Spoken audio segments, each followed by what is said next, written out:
¿Se han preguntado alguna vez cómo funcionan las principales cargas en los sistemas mineros y cuáles son sus efectos en el sistema de potencia? Mi nombre es Óscar Peña Guaringa y en esta oportunidad aprenderemos un poco más acerca del funcionamiento de las palas y cómo controlar sus efectos en los sistemas eléctricos de potencia. Como contenido, vamos a tener como siempre una parte introductoria, luego vamos a explicar un poco la problemática que ocurre en las minas, vamos a describir un sistema de potencia, vamos a modelar este sistema de potencia y vamos a mostrar mediciones dentro de este sistema de potencia, procesando la información y haciendo el dimensionamiento de la solución para los efectos que causan estas cargas dentro de los diferentes niveles de tensión en el sistema minero. Al final vamos a terminar mostrando una implementación de filtros activos en media tensión. Introducción, problemática de la mina y descripción del sistema de potencia.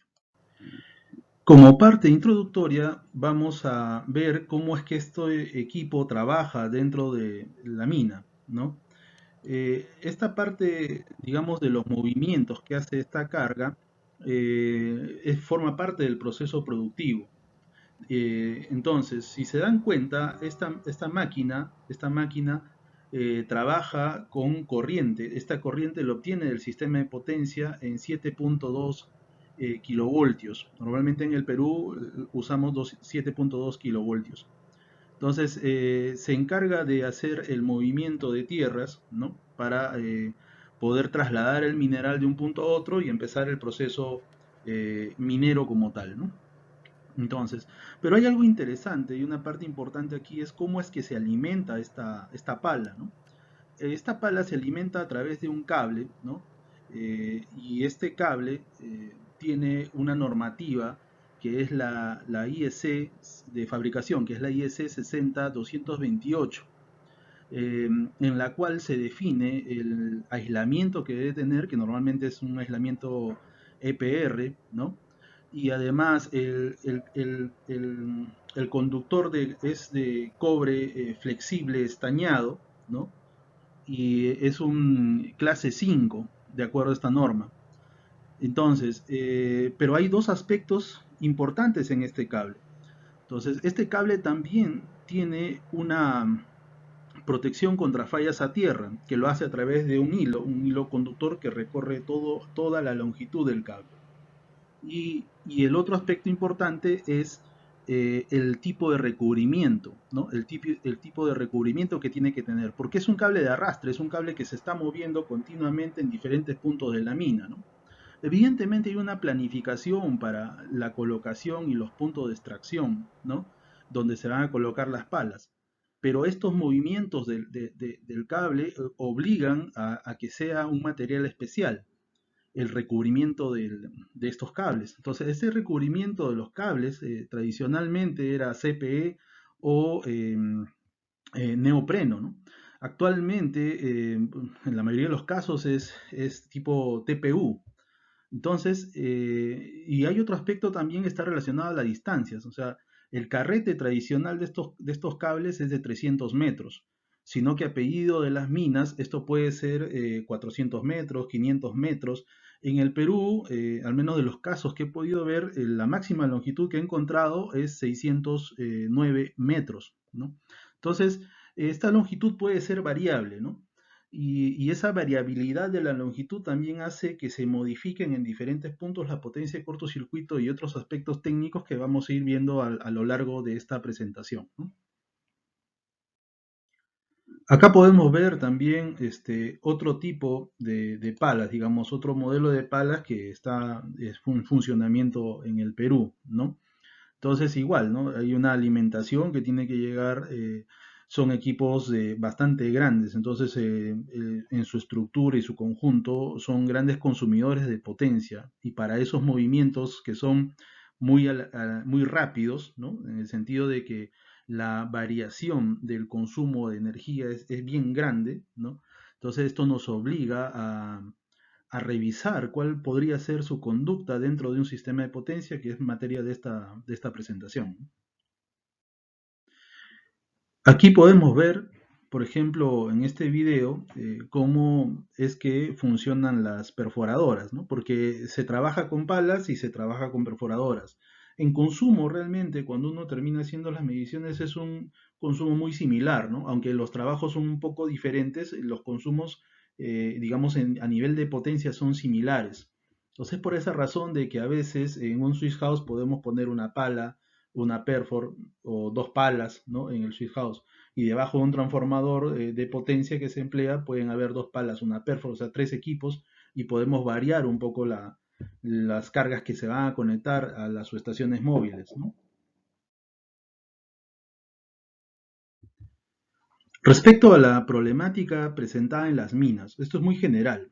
Por ejemplo, aquí podemos ver cuáles son las tensiones en este sistema, en este subsistema eléctrico, ¿no? Entonces, podemos tener en el Perú, ¿no? Y bueno, en alguna otra parte del mundo también, tensiones de 10 kV, 33 kV, 60 kV, 69 kV como parte de entrada al sistema de potencia, ¿no? Luego vamos a tener un transformador que está entre 8 y 10 MVA, ¿no? En condición on-off, en algunos casos llegan a 12 MVA y normalmente está compuesto por subestaciones del tipo móvil, ¿no? Porque pueden ser fijas o pueden ser móviles. De la salida de la subestación, normalmente hay una línea de transmisión, pero esta salida puede tomar estas tensiones, ¿no? Porque hay palas que pueden funcionar en 416. Aquí en el Perú, principalmente, nosotros tenemos, como estaba diciendo en las diapositivas anteriores, tenemos 7.2 kV como alimentación principal para las palas, ¿no? Luego de eso puede venir una línea de transmisión de 500, 1000 metros, 1200 metros y nosotros llegamos a un punto de unión, ¿no? Esto es aéreo, evidentemente, y donde voy a tener dos switch house, ¿no? Un switch house que puede tener dos salidas y otro switch house que podría tener una o dos salidas, pero como máximo, por la potencia que consume cada uno de ellos, como máximo nosotros podríamos emplear tres equipos, ¿no? O sea, dos palas, una perfo, lo que les comentaba, que estén asociados a un transformador. Es decir, en promedio se reserva alrededor de 3 MVAs, de 3 MVAs por cada carga, ¿no? Entonces, si yo tengo una pala, ya tengo 3 megas, 3 MVAs. Una perfor ya tengo otros 3 megas y una pala más tengo otros 3 megas. En total tengo 9 megas como potencia instalada, digamos, ¿no? Entonces, para que el sistema sea coherente, el transformador tendría que tener la suma de esas tres potencias y un poco más, ¿no? Pero como hay un comportamiento dinámico dentro de esto, entonces se considera que entre 8 y 10 megas es adecuado para el sistema. Entonces, pero ¿cuál es el problema en sí? El problema es que como estas cargas son muy dinámicas y le piden mucha eh, potencia en pequeños instantes de tiempo, o hablamos de que tiene una variabilidad, ¿no? O sea, hablamos de que al inicio de su trabajo, que es lo que podemos revisar nosotros dentro de las mediciones, esta puede tomar, digamos, 5 o hasta 10 o 15 amperios para energizar los componentes internos de la pala. Entonces, una vez que energiza los componentes internos de la pala, es su consumo mínimo permanente. Luego, cuando esta empieza a girar y empieza a utilizar los otros submotores que tiene adentro, entonces empieza a girar, empieza a emplear, entonces empieza a subir esta corriente. Y esta corriente puede llegar hasta los 325, 350, 370 amperios en 7.2 kV, lo cual lo acerca a los 3 megas. Entonces, si tú tienes una carga en un sistema de potencia que te pide 3 megas, así, o sea, de manera muy rápida, en menos de 20 segundos, y después estos 3 megas se vuelven 0.2 megas, y luego pasan otros 20 segundos, y de nuevo regresas a 2.8 megas, y estás así, ¿no? Trabajando de esa manera, en tan poco tiempo, el sistema de potencia empieza a sufrir, o sea, empieza a ocasionar caídas de tensión, porque todo esto depende también de la potencia de cortocircuito que tengas aquí en la entrada, ¿no? En este sector, ¿no? En este caso, podríamos hablar de un sistema de 33 kV, ¿no? ¿Cuánto es la potencia de cortocircuito a la entrada de la subestación móvil? Para ver cómo es que esto va a repercutir el gran movimiento de cargas que son las palas y las perforadoras. Entonces, si el sistema tiene una potencia de cortocircuito baja, o sea, es un sistema débil, cualquier movimiento de cargas de esta manera tan rápida dentro del sistema de potencia, lo que va a hacer es originar una caída de tensión importante. Entonces, cuando esto ocurre en el sistema de potencia, esta caída de tensión ocurre, podemos superar los umbrales de protección. Entonces, cuando superamos los umbrales de protección, automáticamente empiezan a hacer salidas de carga dentro de las barras que están asociadas al mismo sistema de potencia. En el Perú, para alimentarlo, normalmente se utilizan anillos, sistemas en anillo. Entonces, si hay otras cargas conectadas al mismo anillo del sistema de potencia, van a sufrir todas esa caída de tensión. Y si hay protecciones asociadas, van a empezar a hacer, digamos, por la protección 59, ¿no? Under-over, ¿no? Vamos a empezar a hacer rechazos, vamos a hacer como rechazos de carga, ¿no? Pero por una protección por mínima tensión. Entonces, ese es un problema en la operación, porque cuando esto ocurre, volver a reponer las etapas de la planta es muy complejo, a veces tarda muchas horas, fuera el perjuicio a los equipos cuando estos están en un funcionamiento continuo. Es por esta razón que algunas empresas mineras, porque este es un problema que de muchos años, ¿eh? Y algunas empresas han decidido o deciden convivir con esto y no les queda otra salida que deshabilitar protecciones. Entonces, dentro de las redes anillo o pueden ser algunas radiales, pero igual el efecto es similar, ¿no? Entonces, todas las cargas asociadas a la misma barra van a sufrir las caídas, tanto ya sea del factor de potencia o la tensión que está asociada, al punto de que vamos a empezar a retirar cargas que no debieron salir. Este es un problema actual, es un problema de hace mucho tiempo y vamos a empezar a conversar un poco de las soluciones técnicas que se tienen a este problema, ¿no? Y vamos a presentar una alternativa de solución también dentro de esta presentación utilizando electrónica de potencia y en este caso los filtros activos en media tensión. Entonces, para analizar bien una carga o hacer el planteamiento de este problema, ya hemos hablado de los efectos, debemos conocer un poco más acerca de cómo trabaja internamente la pala. O sea, siempre lo que le decía a mis alumnos en la maestría es que nosotros tenemos que entender el fenómeno. O sea, tú tienes que entender el problema para poder plantear una solución. Si no, tus soluciones terminan siendo, a veces puedes solucionar algo empíricamente, pero no es el hecho. O sea, el hecho es conocer cómo es que esto funciona, cómo es esa caja negra para nosotros, qué cosas tiene adentro que generan ese dinamismo, ¿no? Cómo es que trabaja, tiene electrónica, no tiene electrónica, etcétera, etcétera, etcétera. Entonces, para eso necesitamos poder conocer un poco más acerca de estas palas. Entonces, vamos a verlo eso en las siguientes diapositivas. Pero vamos a resumir un poco los problemas asociados en el sistema de potencia. Entonces, decimos, ¿hay un desbalance de fases? Sí, puede originar un desbalance de fases. ¿Hay una variación de tensión importante? También. ¿Actúan las protecciones? Sí. Si los umbrales de seteo, si supera los umbrales de seteo, de hecho actúa. Y hay una variación importante del factor de potencia. Entonces, vamos a conocer un poco más internamente cómo es una pala. Veamos. Hemos dicho que el sistema se alimenta en 7.2 kV. Entonces acá está el cable que llega a la pala y todo lo que vemos en la imagen es la pala en sí. O sea, todos los componentes eléctricos y, bueno, mecánicos de la pala en representación de la distribución eléctrica. Entonces, como podemos ver, alimentamos en 7.2 kilovoltios y esto ingresa a un transformador, ¿no? A un transformador que tiene un devanado delta y una estrella, pero ¿a cuánto lo lleva? A 900 voltios, ¿no? Alterno. Entonces, voy a tener un punto de entrada al sistema en 900 voltios alterna. Luego voy a tener una serie de componentes AFES, o sea, Active Front End. Entonces son equipos electrónicos de potencia que se encargan de hacer una rectificación, pero además de eso, con un contenido armónico bajo en la entrada. Ah, ok. Entonces, las palas no deberían ocasionarme mayores espectros armónicos dentro del sistema de potencia. O sea, no debería ser un problema los órdenes armónicos generados, ¿no? Primera parte del análisis que estamos haciendo. Entonces yo puedo tener una serie de bloques, ¿no? Dependiendo de cuántos motores o cuántas cargas asociadas van a estar aquí. Bueno, estamos entrando por esta parte del análisis. Entonces, si yo rectifico esto, lo que voy a tener es una señal en continua.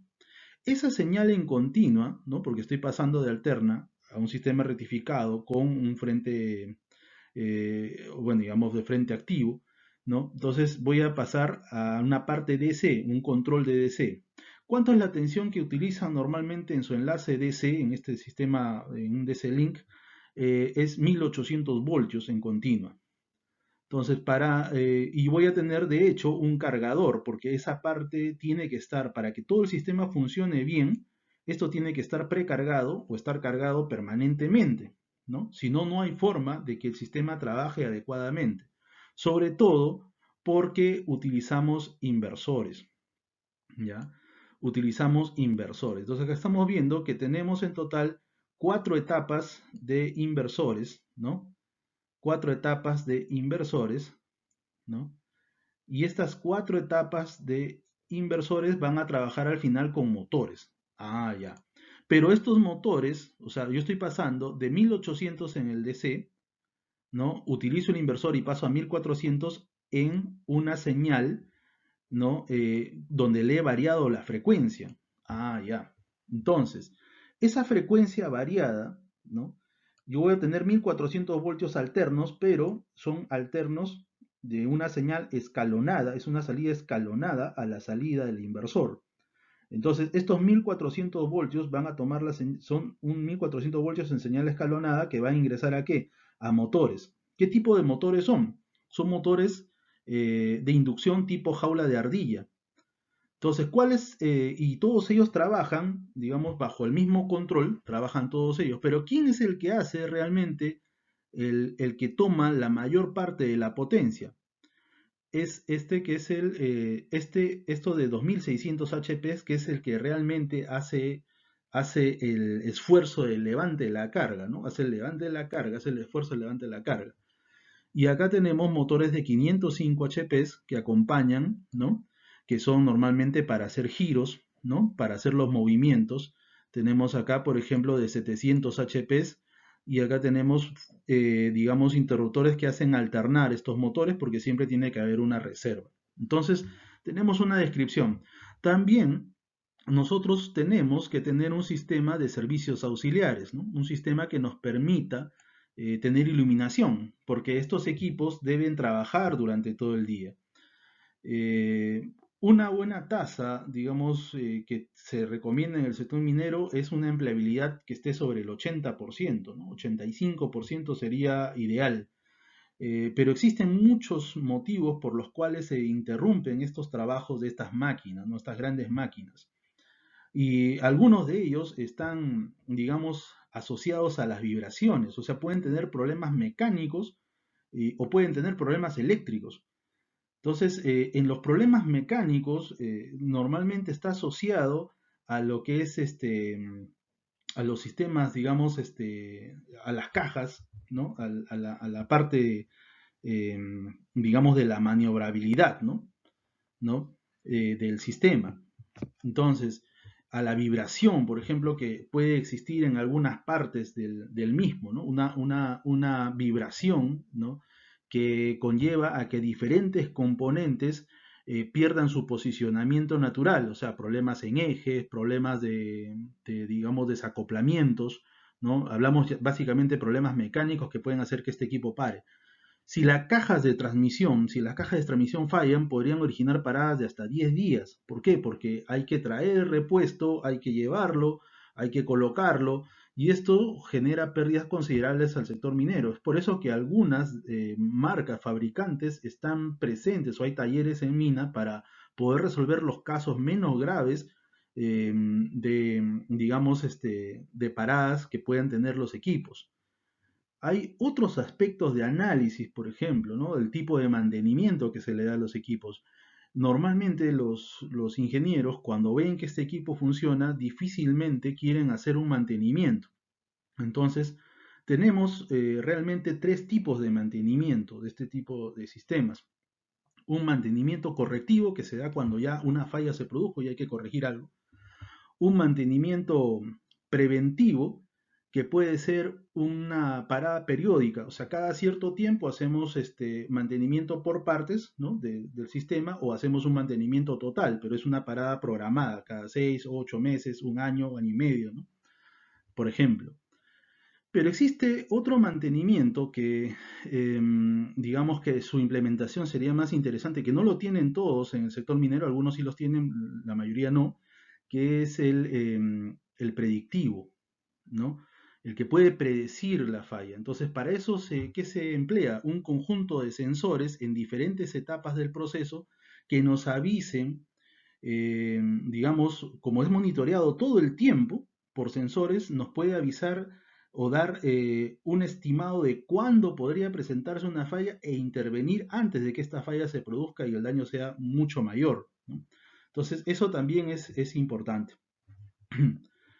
Ahora, hay un análisis para los que somos, bueno, vemos la parte eléctrica, ingenieros electricistas, hay un análisis que está relacionado a las corrientes. Si se dan cuenta, todas las cargas asociadas principalmente de esta pala son submotores. Entonces, un motor, por naturaleza, tiende a trabajar tiende a ser balanceado, salvo exista un problema en los ejes, salvo existan problemas de desplazamiento del eje, por ejemplo, ¿no? O salvo existan fallas rotóricas o fallas estatóricas, ¿no? O sea, fallas monofásicas a tierra, o pérdida de aislamiento, ¿no? Se podría dar un desbalance de las corrientes. Entonces, ¿qué es lo que esperaríamos nosotros si midiéramos a la entrada de este sistema? O sea, por ejemplo, midiéramos acá donde estoy señalando, ¿no? Yo esperaría tener un sistema balanceado, ¿no? Lo primero, ¿no? En corrientes.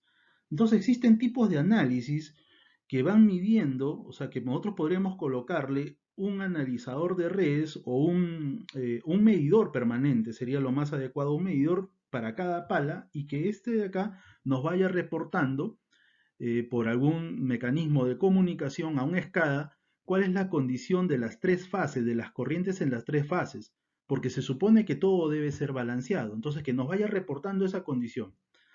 El máximo desbalance admitido para este sistema es de alrededor de 2.5% a 3%. Si fuera mayor, significa que en alguno de los motores ha habido un desgaste o hay un problema interno que después se va a derivar en una falla. Entonces eso es un buen indicador. Otra cosa que podemos hacer es un análisis armónico. O sea, podemos sacar los espectros armónicos de esa medición de corriente en las tres fases y hacer una comparación si en alguna de las fases hay variación. Porque si en alguna de las fases hay variación, es que algún componente electrónico, ¿no? Ya no estamos hablando netamente de la masa de motores, sino de un componente electrónico en la etapa de rectificación o en la etapa del inversor, nos está fallando, ¿no? O sea, hay un componente que tiene desgaste. Ahora, en las etapas del inversor, estas máquinas normalmente vamos a encontrar en el mercado porque operan ya hace más de 20 años, más todavía. Podemos encontrar BJTs, ¿no? Pero actualmente utilizan IGBTs, ¿no? La mayoría son IGBTs, ¿no? Entonces, y con un control por ancho de pulso, ¿no? Un SPWM, por ejemplo, es lo que se emplea, ¿no? Entonces, ahora que conocemos un poquito más esta parte del sistema, podemos ver que hay diferentes puntos que podrían fallar, ¿no? Y como nos interesa un poquito más la parte eléctrica, podemos darnos cuenta de que el espectro armónico no va a ser considerable porque tenemos un active front end en la entrada, ¿no? Que eso ya reduce. Encima tenemos inductancias limitadoras de corriente que también reducen el contenido. Entonces, ¿cuál va a ser el efecto real de esta carga? Al menos desde el plano interno. Todo es un consumo de potencia activa y reactiva, ¿no? Y en este caso en particular, el equivalente va a estar asociado a la entrada de 900 voltios, ¿no? O sea, a este transformador, ¿no? Al transformador de entrada de 900 voltios. O sea, vamos a tener aquí un equivalente. Y ahí es donde tenemos que medir cuánta potencia activa y reactiva y en el periodo de tiempo, cuánto es esta variación, cada cuántos segundos puede cambiar su comportamiento y qué tipo de soluciones existen en el mercado para estos casos, ¿no? Ver si existen, si puede ser un banco, puede ser un filtro, y vamos a ir descartando algunas opciones también un poquito más adelante, ¿no? Aquí vamos a hablar acerca del sistema de potencia sobre el cual vamos a hacer este análisis, ¿no? Y la propuesta también de cómo solucionar estos problemas, ¿no? En este caso estamos hablando de una red que se alimenta en 138 kV y que llegamos a tener un anillo en 69 kV, ¿no? Entonces, como podrán ver, esta parte central es el anillo del sistema, y aquí nosotros tenemos diferentes subplantas, ¿no? Y los sectores que se alimentan con 7.2, donde van a estar las palas y las perfor, ¿no? Y van a haber otras subplantas asociadas. Entonces, este es nuestro sistema de prueba, ¿no? Donde están las mediciones y todo es lo que vamos a ir explicando, ¿no? Un transformador principal de 34.5 MVA, un 8% de tensión de cortocircuito y, digamos, sus cargas asociadas, ¿no? Modelamiento, medición y procesamiento de la información. Modelamiento del sistema de potencia. Aquí podemos ver nuestro sistema, y en este sector, digamos, está el anillo, ¿no? Este es el anillo de 69 kV. Esto ha sido modelado en el software ETAP, ¿no? La última versión que la tenemos licenciada.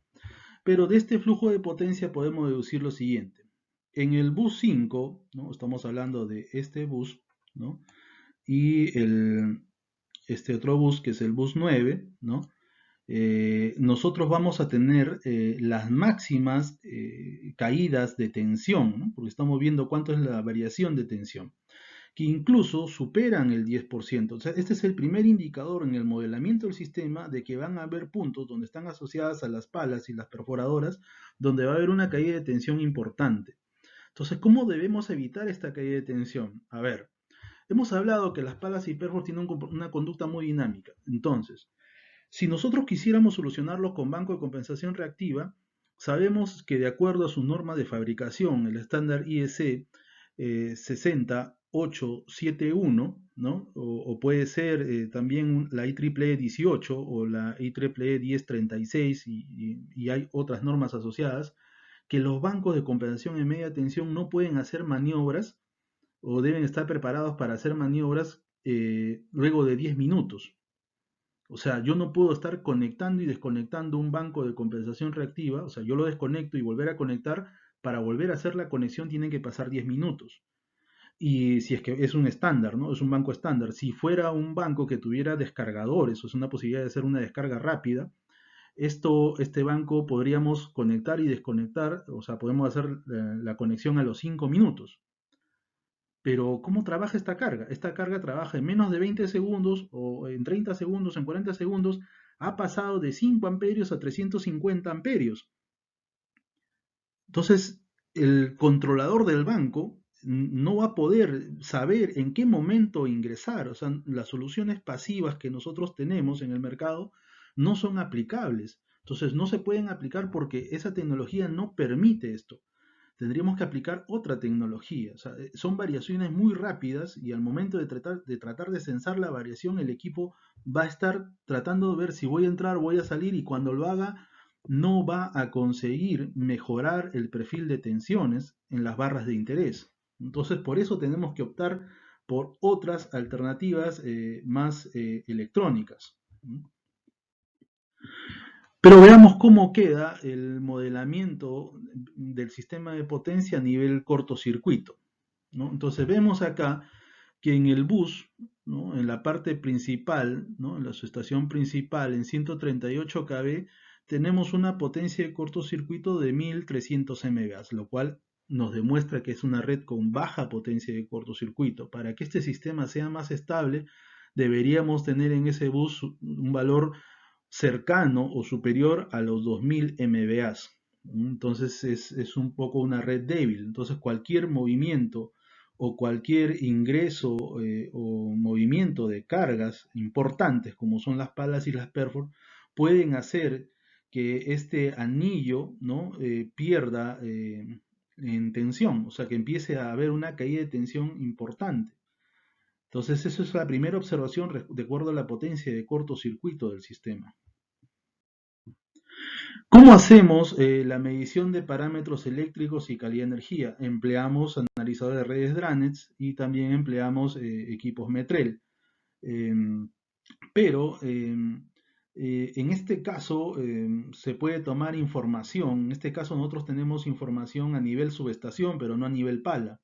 Entonces la recomendación siempre es, cuando tenemos una carga compleja, es poder modelar esta caja negra, ¿no? Poder hacer lo que se llama una caracterización de la carga. Hay que caracterizar, o sea, por esa razón se midió cada pala para saber cómo trabajan, cómo trabaja cada pala y cada perfor, ¿no? Entonces tenemos que ver cómo trabajan para hacer un modelo, ¿no? Un modelo de esta carga, y ese procedimiento es una caracterización de la carga. Aquí podemos ver algunas mediciones. Bueno, tenemos ahí a nuestros ingenieros haciendo las mediciones. Y en algunos casos, por ejemplo, hemos tomado información de medidores instalados y del sistema de la escala de mediciones que tenía la mina, ¿no? Para el procesamiento de la información, ya hemos dicho esto, bueno, lo repetimos un poco, lo hemos hecho en otros videos. Nosotros tomamos las corrientes promedio, porque el analizador de redes te da máximo, promedio y mínimo. Entonces tenemos que tomar los promedios y tomamos el máximo de los promedios para que sean nuestros valores representativos del análisis. Para que sean los valores representativos del análisis. Y uno es eso. Si tengo armónicos, igual. Sería I2 promedio, digamos, del armónico de orden 2, el armónico de orden 3 y así, ¿no? Por cada orden armónico hasta tener un I2, por ejemplo, ¿no? Un I2, un I3, un I4 y poder completar toda la formulación matemática asociada. Dimensionamiento de la solución. Para poder dimensionar adecuadamente a la solución tengo que ver la conducta de la carga. Entonces, saber en este video cómo es que hace los movimientos y cuáles son los amperajes relacionados. O sea, yo puedo hacer mediciones a los 5 minutos de acuerdo a lo que te dice la norma, pero este es un caso particular, es un caso especial, ¿no? El estándar IEEE 519 de 2014, que es un conjunto de recomendaciones prácticas, nos da, digamos, algunos valores para poder medir tanto lo que es la tensión como las perturbaciones. Pero ya nos hemos dado cuenta que esta carga es una carga típica, ¿no? Que merece otro tipo de análisis. O sea, no hay ningún limitante para poder medir en menos tiempo. Es más, aquí es más conveniente hacer mediciones al segundo para poder entender un poco más a manera micro qué es lo que ocurre en el sistema de potencia, ¿no? O sea, por qué se da tan abruptamente la caída de tensión. Ya sabemos que en parte es la potencia de cortocircuito que es baja, pero cuáles son estos movimientos que realiza y cuántos motores se está empleando, ¿no? Porque de lo que hemos visto y lo que hemos analizado, una de las palas, desde el punto de vista eléctrico, ¿no? Tiene un conjunto de motores asociados internamente y normalmente su carga sería balanceada. Y lo segundo, su generación armónica no tendría que ser grande porque tiene un active front end. Eh, entonces esta carga está basada en potencia activa y reactiva, en parte de su trabajo, ¿no? Y la reactiva tendría que ser medianamente importante para que al pedirla al sistema logre hacer la caída de tensión sumado al problema de la potencia de cortocircuito. Entonces, como estamos viendo, pueden haber instantes en que la pala descansa por un tiempo, ¿no? Pero también luego de eso viene, digamos, viene otro camión más, ¿no? Puedes tener dos camiones a los lados, ¿no? Para retirar el mineral. Entonces es muy aleatorio. Y sus picos no necesariamente coinciden con el uso de otras palas, ¿no? Recordemos que eléctricamente yo voy a tener en un mismo switch house dos palas, por ejemplo, y con eso nosotros podemos ir viendo de que los picos no necesariamente son coincidentes, ¿no? Que eso es algo interesante en este sistema, ¿no? Para ver dónde definimos la solución. Veamos, acá tenemos la solución, el planteamiento de las soluciones. Es decir, nosotros podríamos solucionar por pala. O sea, yo trabajo en toda la medición, caracterizo bien la pala 5 y fabrico una solución o dimensiono una solución para la pala 5. La pala 6 hago lo mismo y en la pala 7 hago lo mismo, ¿no? Estamos sacando un sector nada más para poder hacer entender la solución. Pero si nos damos cuenta, acá está la medición al segundo, cómo es la dinámica con la que esto trabaja. Acá podemos ver el desbalance que en ningún momento, en ninguna de las palas medidas ha superado el 3%. Eso es interesante porque eso te hace ver que los componentes internos están funcionando. Además, hay otro análisis que se hace que es la correlación entre la tensión medida y la corriente medida. Si existe una correlación en el funcionamiento, ¿no? Eso quiere decir, digamos, si existe una correlación entre la tensión y la corriente, ¿no? Y luego se produce una falla, quiere decir que la falla vino desde el punto de vista eléctrico. Pero si no existe esta correlación y se produce la falla dentro de la pala, es muy probable bueno, que lo que nos queda es una falla mecánica del sistema, ¿no? Pero veamos, ¿no? O sea, al segundo, o sea, los 20 segundos, más o menos 20, 25 segundos, ¿no? Yo tengo un periodo de funcionamiento estándar y estoy llegando sobre los 350 amperios. Luego, en otra operación podría estar 320, en otra operación ya estamos hablando de los picos. Entonces es una carga muy dinámica. No podríamos aplicarle ni un banco de media tensión, ni un filtro pasivo de media tensión no es aplicable. Acá tenemos que ir con otro tipo de soluciones.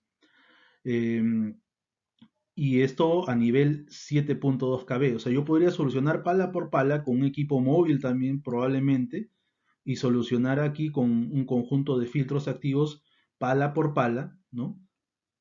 ¿No? Pala por pala. O podría haber otra alternativa que es sumar todo el comportamiento dinámico del sistema, ¿no? Sumar la conducta en el mismo tiempo de las tres palas porque se medía en simultáneo y tener un comportamiento dinámico del conjunto, que en sí es lo que más nos importaría. ¿Por qué razón? Porque todo este bloque que estoy ahorita delimitando trabaja prácticamente debajo de este transformador de potencia y así se asocia a la NIO en 69 kb. Entonces yo podría dar una solución a la salida del transformador, o sea, en la barra de 7.2 kb. Si esta subestación es móvil, mi solución también tiene que ser móvil, ¿no? Entonces vamos a ver cómo planteamos esto en las siguientes diapositivas. Aquí podemos ver cómo es que trabaja la pala 5, ¿no? ¿Cómo es que trabaja la pala 5? Por ejemplo, hay una variabilidad en la tensión. Hemos dicho que la tensión regular debe ser 7.2 kb, pero en todo instante ya existe una caída de tensión en el sistema. Ahora, las corrientes, la corriente está alrededor de los 350 amperios, digamos, ¿no? El consumo de corriente, ¿no? Acá estamos dando una medición en el tiempo, ¿no? En el tiempo, cómo es que trabaja esto, digamos, en varios días, ¿no? O sea, es un equivalente. Acá no estamos viendo día por día como lo hemos visto, mejor dicho, en segundos como lo hemos visto en la lámina anterior, ¿no? Entonces acá podemos ver que en promedio esta pala consume alrededor de 1 megabar, ¿no? Tenemos 1 megabar de potencia reactiva en consumo, pero eso no quiere decir que yo voy a compensar el megabar completo, ¿no? Otro aspecto interesante es ver cómo está su distorsión armónica de corriente, ¿no? Cómo es que trabaja su distorsión armónica de corriente. Acá vemos que en promedio está en 3.5%. Era lo previsible. ¿Por qué razón? Porque estamos usando Active Front End, o sea, un frente activo, ¿no? Dentro de la electrónica de potencia de esto. Eso hace que haya una reducción importante.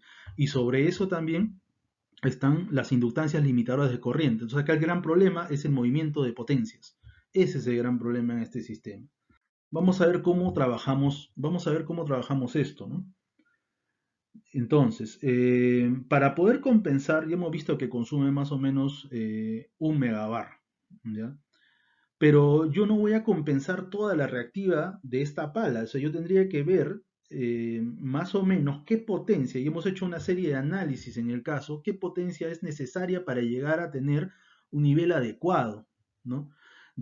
Para tener, por ejemplo, factores de potencia sobre punto 96, pero lo que más hemos hecho es una comparación de cuánto mejora la tensión, porque esto no es un control netamente, no es un control para la corrección del factor de potencia, está asociado a un control para mejorar el perfil de tensiones.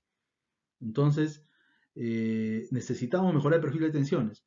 Para eso aquí, haciendo el análisis estadístico correspondiente, estamos alrededor de 500 kbar, que es lo que necesita la pala 5.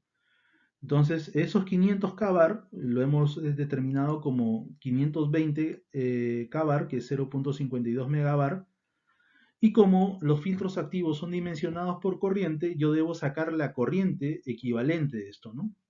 Entonces, esa corriente reactiva equivalente es 41.69 amperios, pero es una corriente en 7.2.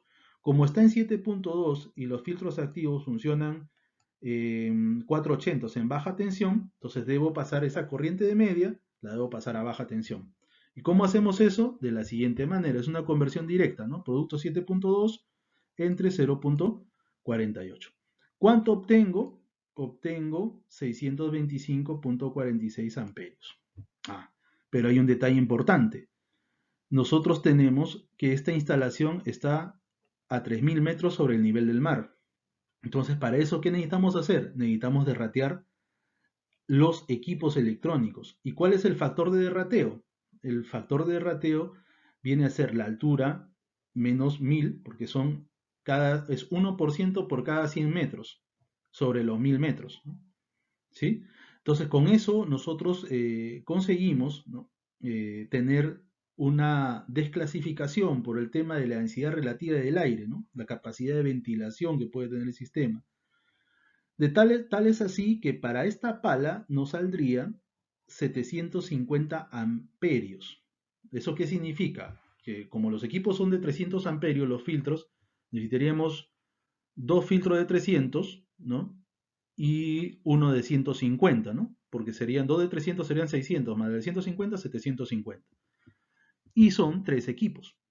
Ok. Para la pala 5 y que la pala 5 trabaje bien y no origine ningún efecto sobre el sistema de potencia, necesitamos tres equipos. Perfecto. Vamos a hacer el mismo análisis para las siguientes palas.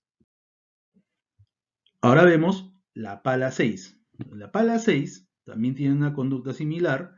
Veamos su parte armónica.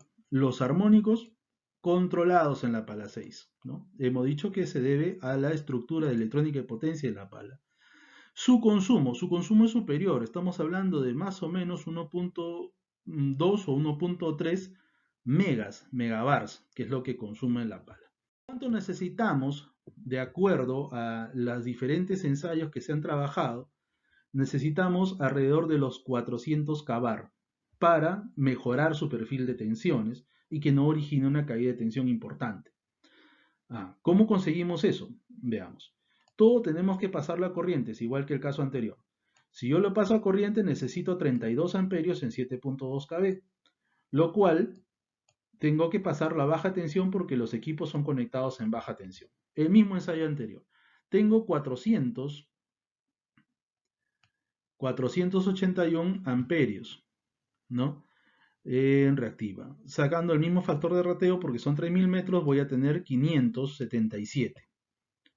577 amperios.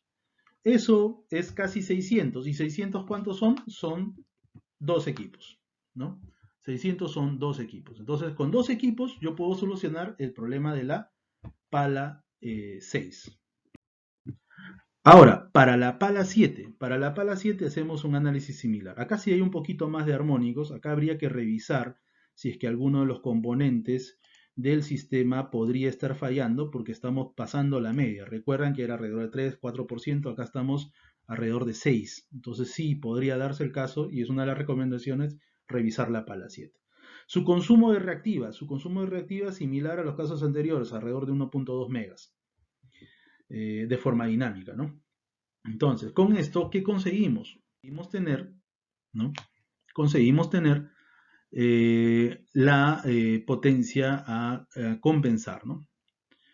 ¿Y cuánto vamos a compensar? Alrededor también de los 400. Haciendo el análisis estadístico correspondiente, nos sale que son 370 kbar, ¿no? Que son 0.37 megabars. Hacemos el cálculo de corrientes, ¿no? esa corriente que está en 7.2 kV, lo llevamos a 0.48 y tenemos los siguientes resultados. 445 amperios, ¿no? Y el de rateo por altitud, como son 3000 metros, nos lleva a 534 amperios. Y 534 amperios viene a ser también un poquito menos que dos equipos, ¿no? Porque cada equipo es de 300. Entonces, dos equipos. Pero, como habíamos planteado nosotros, la solución, estábamos pensando en un sistema que trabaje con las tres cargas, o sea, un switch house que toma dos cargas y otro switch house que toma una carga, y esta suma de las tres cargas debajo del transformador. Entonces, el transformador, vamos a hacer ahora la solución debajo del transformador. ¿Por qué? Porque hemos hablado del comportamiento dinámico, el análisis dinámico. Como son tres cargas, en algún momento va a haber un consumo mayor de la pala 5, otro consumo, la pala 6 va a estar a medio consumo, la pala 7 de repente también está a medio consumo y al final, al hacer esa suma punto a punto de cada uno de los consumos, vamos a tener una conducta dinámica de las tres palas en el tiempo. Y es lo que se ha analizado, ¿no? El factor de coincidencia, que las tres tomen el máximo, que las tres tomaran el máximo al mismo momento, es muy poco probable. Entonces, por eso es que se ha hecho una medición de muchos días, ¿no? De varios días, para nosotros tener una idea de cómo es que funcionan los equipos en conjunto también. Primero analizamos el equipo solo y luego analizamos el equipo de conjunto, ¿no? Donde teníamos data de meses, ¿no? Esa ha sido una ventaja para este análisis, este estudio completo, para nosotros, porque al tener data en meses tenemos todos los diferentes escenarios que se pueden presentar dentro de este sistema minero. Entonces vayamos a ver este análisis. Si junto los consumos de las palas 5, 6 y 7 en el tiempo, que es la medición a nivel subestación móvil, ¿no? ¿Qué es lo que vamos a tener? Vamos a tener que en ese análisis dinámico se necesita 1.2 megas, ¿no? Acá está la suma de todo lo que se requiere para que el perfil de tensiones en el lado de baja y de la subestación móvil sea el adecuado para estar dentro de los valores normados y los valores de buen funcionamiento de la mina. Entonces necesitamos 97 amperios en total. Si lo pasamos a baja tensión, necesitaríamos 1458 amperios. Si aplicamos el de rateo, vamos a necesitar 1750, ¿no? Más o menos 1750 amperios. ¿Y eso qué significa? Si dividimos entre 300, ¿no? Es casi 1800, o sea, son 6 equipos. Ah, o sea, con 6 equipos le puedo dar solución al tema. Sí, a nivel subestación, ¿no? Subestación móvil, digamos, ¿no? Entonces nuestro sistema también tendría que ser móvil. Entonces nosotros, como empresa, siempre hacemos soluciones desde las mediciones, el análisis del sistema, pasamos a ver la ingeniería básica, hacemos los datasheets y generamos documentación para los concursos. Podemos participar nosotros o no, pero damos una garantía de que por lo menos se tengan 3 postores que puedan cumplir fielmente las especificaciones técnicas que damos, una garantía de la calidad del producto final.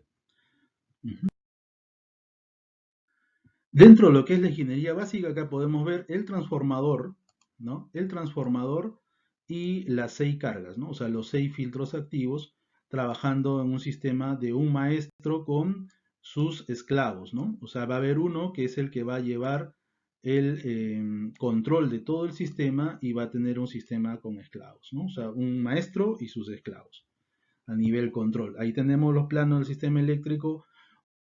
Entonces, aquí tendríamos el plano del sistema, ¿no? Como son 6 equipos, como lo estamos viendo acá, sería de ancho 900 milímetros, sería 5,4 metros, 9 por 6, 54, un interruptor principal, un maestro, 5 esclavos y un transformador tipo seco para que pasar de 7.2 a 480 voltios, que es donde va a trabajar los filtros en baja tensión. Para ello vamos a necesitar utilizar una estructura, un modelo tipo skid que nos permita colocar los equipos y hacerlo móvil, ¿no? Es decir, la subestación móvil se mueve y detrás va nuestro skid con toda la solución, ¿no? El dimensionamiento es 12 metros de largo, 3 metros de altura y 3.5 metros de ancho, ¿no? De esa plataforma. Ahora, podemos hablar de costos, sí, o sea, el equipo alrededor de los $35.000, porque cada vez que hay más equipos va disminuyendo progresivamente los costos. Entonces estamos hablando de algo alrededor de $200.000 en filtros, ¿no?